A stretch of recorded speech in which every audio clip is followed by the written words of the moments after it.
Hey everyone! Before we dive in, make sure to subscribe to my channel for more stories like this. The evening began like any other formal gathering. My wife Claire had invited her business partner Vanessa to a networking dinner. I anticipated the usual routine: polite greetings, handshakes, casual conversation, the standard corporate pleasantries.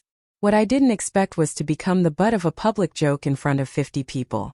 Vanessa had that self-satisfied smirk, the kind that immediately sets off alarm bells in my mind. "Oh, Mark," she said, her voice intentionally loud so everyone could hear. "You must have noticed Claire has been spending more time with me lately than with you." Laughter rippled around the table. A warmth rose in my chest. Not quite anger, more a sharp awareness. I recognized exactly what she was doing. Trying to embarrass me, assert dominance, and make herself look superior at my expense. My name is Mark. I've always paid close attention, especially around those who underestimate me. Claire and I have been married 5 years, and I've learned one simple truth about both relationships and business. Calm, measured perception carries far more weight than impulsive reactions. Vanessa craved attention, control of the room, and to portray me as weak, irrelevant, laughable. But she overlooked one critical detail.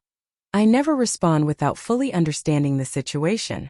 I smiled politely, leaned back, and let the laughter wash over me without participating.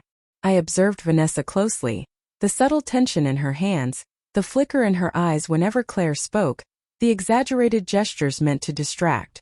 Every movement betrayed insecurity masked as superiority. Then it struck me. This wasn't about me at all.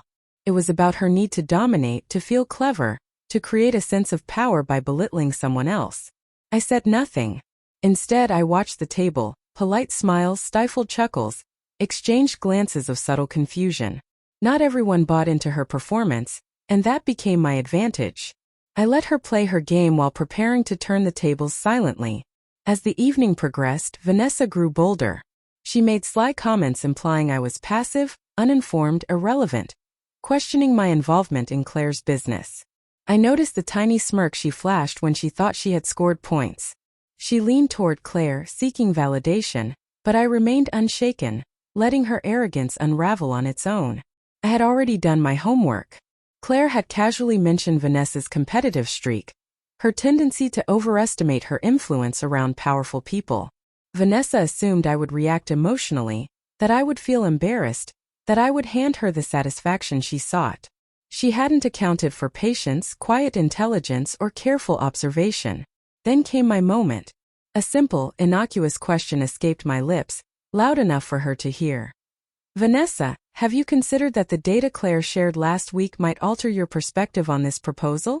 Her confident smile faltered. The smug tone that had dominated the room evaporated. She hadn't anticipated that I was informed, noticing details she had overlooked in her effort to demean me. The room's energy shifted subtly. I followed up with calm, pointed questions, each innocuous on the surface, each perfectly timed to highlight gaps in her knowledge. Her overconfidence began to crumble. The laughter meant for me became awkward, hesitant. People started noticing the contrast between her performance and mine. The joke intended to humiliate me was quietly, unmistakably returning to her. Claire watched with a mix of pride and amusement, trusting me to handle the situation without drama. By the time dessert arrived, the atmosphere had completely changed. Vanessa's smugness dissolved into forced smiles. The tension she tried to create had reversed.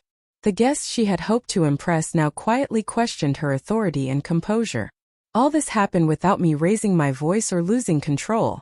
Claire leaned slightly toward me and whispered, "Well played." I simply nodded, maintaining composure. The satisfaction wasn't in humiliating Vanessa, but in quietly restoring the balance she had attempted to disrupt.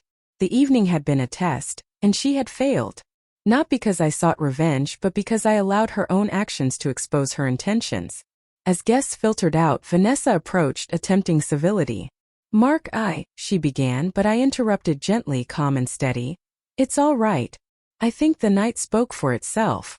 She nodded, realizing she had been outmaneuvered without confrontation, drama, or loss of dignity.